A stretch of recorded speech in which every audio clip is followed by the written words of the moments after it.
Hello everyone, Mr. Ross is back again doing lesson number 12 for our ELA. You can see on my calendar here that we are working on Tuesday, May 5th, and I'm going to be focusing on our reading and writing assignment today. We're going to be reading and annotating pages 4 through 11 of The Tsunami Unfolds, which is going to be this story right here. And then we are going to be working in our Readers and Writers Journal. I have the digital version right here as well. So let's get started. We're going to talk about what we're going to be learning today first. Our learning target today is, I can use descriptive details to explain events. Descriptive details are the details that appeal to our senses, our hearing, our sight, our touch, our taste, and hearing, sight, taste, touch. One more, right? Hearing, what we hear, what we see, what we feel, what we taste, and what we smell. That's the last one. There's 5. Before we get started with our story, let's preview our vocabulary. I've got 3 vocabulary words that are going to be needed to go over before we read, and the first one is collapsed. Collapse means to suddenly break apart. During an earthquake, a building can collapse, as you can see in the picture right here. The next vocabulary word is networks. Networks can have a couple of different meanings. A network is a group of things or people that are connected together. A network can be your internet is connected to different places. A network can be people that you rely on for working. So my network would be Mrs. Harris, Ms. Iacano, Mr. Crowell, Mrs. Boyd. We all work together. We all rely on each other. And our last word is evacuation.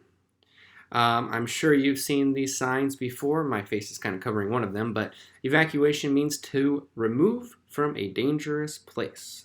So when you are down by the beach, you might see these signs like this one. It says evacuation route in case of a tsunami. All right, let's get started reading our story, and we're going to be looking for those descriptive details that appeal to all of our senses. Dun, dun, dun. A tsunami unfolds.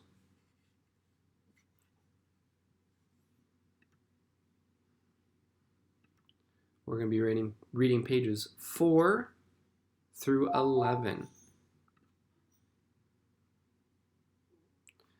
Let's start at the top here. This is an interesting text that has lots of text features like pictures and little diagrams. So let's start out with the beginning. It says, an unexpected emergency. It was an ordinary Friday afternoon. Children were at school and parents were working or taking care of young children at home. Out on the Pacific Ocean, fishermen were hauling in their nets. In busy cities in Japan, such as Tokyo and Sendai, restaurant shops and subways were bustling as usual. 2 days earlier, a strong earthquake had hit the Toko, I don't know how to say that correct, but I have this play button, it'll tell me in a minute. Toko region, but it hadn't caused any damage. Suddenly, seismographs began recording powerful new vibrations. It was another earthquake. Let's see how I pronounce those names. Japan, Tohoku region. Tohoku. Sendai. Fukushima. Tokyo. Got it. The earthquake's epicenter was in the water, about 80 miles from the city of Sendai in the, how do you say that? Japan, Tohoku region. In the Tohoku region. The Japanese early warning system sent out alerts. So, an epicenter is where that earthquake started. Remember we talked about that before we left school? It's the middle of where the earthquake started. And then we've got this device over here called a seismograph. This is what measures the earthquakes. And you can see the spikes of when it gets high. People ran to find safe places. High-speed trains, gas lines, power plants, and factories automatically shut down. The quake hit at 2:46 p.m. The ground rumbled and a loud roar filled the air. Ceilings split, roofs caved in, bookshelves and objects crashed to the floor, tall skyscrapers swayed, and roads cracked and buckled. Well, look at that picture of that road that cracked. Wow. And we got our last one over here about, did you know? Oh, the Ring of Fire. We have learned about the Ring of Fire before. The Japanese islands are located in the Ring of Fire. About 90% of the world's earthquakes occur in this region. It contains a string of active volcanoes and several tectonic plates meet here. Well, here's where we live, right here. And then down here is Japan, right here. Let me go to the next page here. Japan's biggest earthquake. Earthquakes are common in Japan. However, the people instantly knew that something was different about this quake. They were right. This earthquake was a big one, measuring 9.0 on the Richter scale of magnitude. This was one of the strongest earthquakes in history. It went on for 6 long minutes. The earthquake was so powerful that it moved Japan's main island, Honshu, about 8 feet to the east. Oh my gosh. Monster 9.0 earthquake, strongest ever recorded in Japan. This looks like the Richter scale or the seismograph recording it. Real life. Yumi's experience. Yumi, a Japanese woman, was working as a security officer at Sendai Airport on March 11, 2011. The airport is located about 1 mile from the coast. That morning, Yumi drove to work as usual and parked her car in a parking lot. When the earthquake struck the airport, many people were confused and frightened. Yumi was stunned by how strong it was and how long it lasted. The powerful vibration shook the building hard and collapsed the ceiling inside the airport's central hall. Whoa. All right, on pages 8 and 9. A couple more pages to go. Powerful aftershocks. After the main shock of the earthquake, powerful aftershocks kept coming. Most buildings held up well, but the worst damage was along the coast. The quake had damaged thousands of homes. It also damaged Sendai Airport and ripped pipes and lockers from walls at the Daiichi nuclear power plant in Fukushima. Did you know? Man, look at these great text features. We got pictures, we got charts. Taking time. The earthquake was felt as far away as China, Taiwan, and Russia. It not only moved the island of Honshu, but was so powerful that it also sped up Earth's rotation on its axis. That made each day shorter by 1.8 microseconds. Whoa. The world's biggest earthquakes. The Japan 2011 earthquake was the 4th most powerful ever recorded.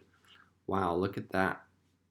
The most powerful one ever recorded was in southern Chile in 1960.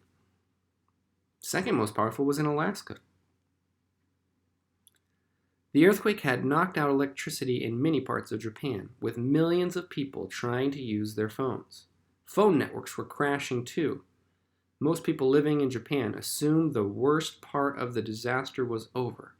But for millions, especially those living close to the epicenter, the disaster was just beginning. I actually heard about this where the phones didn't work. I read that they didn't work because so many people were trying to call family members at that time that the cell phone places, the towers and the servers couldn't handle all of the work that was happening. So it crashed and people couldn't get through. Did you know? Messenger from the sea. In Japan, the oarfish is known as the messenger from the sea god's palace. Some people believe that the rare appearance of these fish on beaches is a signal that an earthquake is about to strike. Before the quake in 2011, about 20 oarfish were seen stranded on beaches. I also saw this. These things are humongous fish, and 20 of them just got stranded on the beach right before the earthquake. Some people think they knew what was coming. All right, let's finish our last 2 pages before we get on to our Readers and Writers Journal. A tsunami warning. About 9 minutes after the earthquake hit, regional alarms sounded again. A tsunami was coming, and it was coming fast. Along the coast, people were used to getting tsunami alerts after earthquakes. In fact, when it came to tsunami preparation, many experts considered Japan to be the best in the world. Children practiced safety drills in school. Warning signs with evacuation routes were posted along the coastline. Large seawalls stood along the sea, built to hold back tall waves. See these big rocks right here? These are meant to prevent the big waves from getting over them and crashing into the buildings and the streets. Did you know? What is a tsunami? A tsunami is a series of waves in the ocean created by earthquakes or by volcanic eruptions or landslides. The waves of a tsunami can travel as fast as a jet plane, 500 miles per hour. Shindo. Did you know? In Japan, a seismic intensity scale is used to measure an earthquake's strength. The intensity is recorded in units called shindo, which means degree of shaking. Back to Yumi. Yumi's experience. At the airport, Yumi heard the tsunami alarm ringing after the quake. Soon, many local residents arrived seeking shelter. The nearby area was flat and easily flooded, and the airport was one of the tallest structures around. Many locals were elderly people. Airport employees and others began assisting them to get to the airport's higher floors. Well, that is actually all we're going to be reading for today. So let me preview our assignments in our Readers and Writers Journal. I did take some notes to help us. So on the very first page, we've got our vocabulary. You are going to make a sentence with these 3 vocabulary words that I covered earlier. Collapsed, networks, and evacuation. Please write 1 sentence for each word. Our next assignment is a quick writing response. It says, reread pages 8 and 9 of A Tsunami Unfolds. So go back to pages 8 and 9. How does the earthquake that struck Japan in 2011 compare with other powerful earthquakes? Use details from the text to support your answer. I made a sentence starter for you if you need it. It says, the earthquake that struck Japan in 2011 compares with other powerful earthquakes by. Let's preview really quickly pages 8 and 9 to see if there's information about how strong this earthquake was.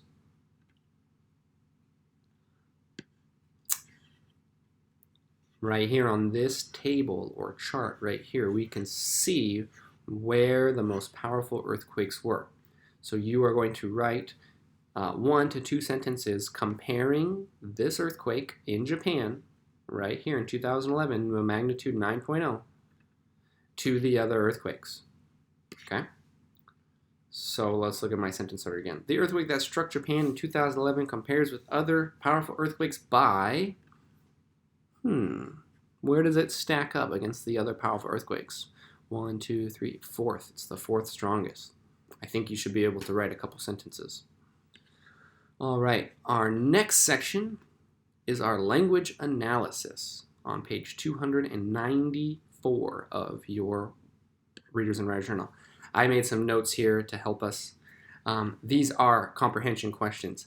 I have highlighted what I think is the important words to find the answer. Use evidence from the text. Answer the following questions about pages 4 through 11 of A Tsunami Unfolds. Reread pages 6 and 7. What was Yumi doing when the earthquake struck? So you need to go back to pages 6 and 7 and find the detail of what Yumi was doing when the earthquake first struck. Question 2. Who developed the Richter scale? When was it first developed? We have to go back in the text and look for the word Richter scale. This one doesn't tell us what page it's on, so you're going to have to look through all of the pages. 4, 5, 6, 7, 8, 9, 10, and 11. Reread pages 10 and 11. What is a tsunami? Oh, I remember the little box for what is a tsunami. Right here, you're going to have to reread this section of Did You Know What is a Tsunami to find that answer. Number 4, how fast can a tsunami travel? Oh, that one's also in there as well, so you'll be able to find that answer, how fast it can travel. And the last one, why did experts consider Japan to be the best prepared country to deal with tsunamis? Ooh, you're going to have to go back in the text and look for information about Japan being a very well-prepared country to deal with tsunamis. And our last page, page 295 of lesson 12. Ooh, it's been a long one today.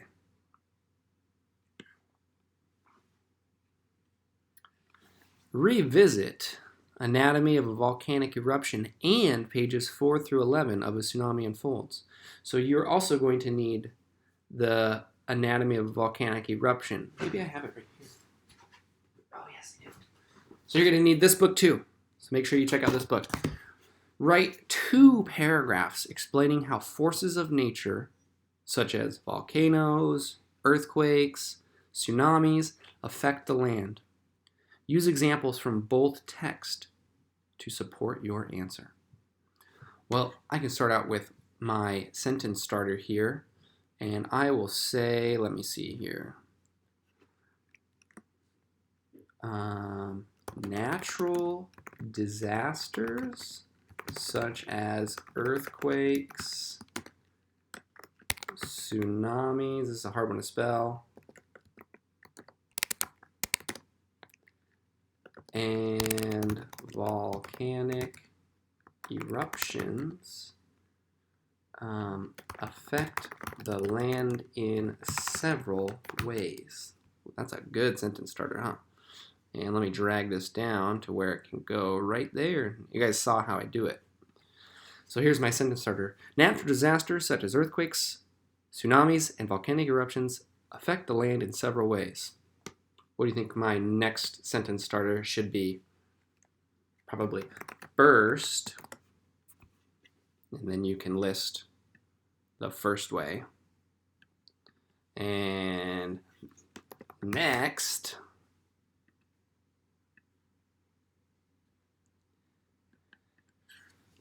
so that will be able to give you at least 2 paragraphs to write. If you go back and look at your story, you'll see ways that the earth is impacted. I remember looking at some pictures of some cracked streets. I might put that in my first reason or my first detail about how it impacts us. All right, folks, that is all I've got for you today. If you've got any questions or you need any help, please reach out to your teacher. Bye, guys. Have a good day.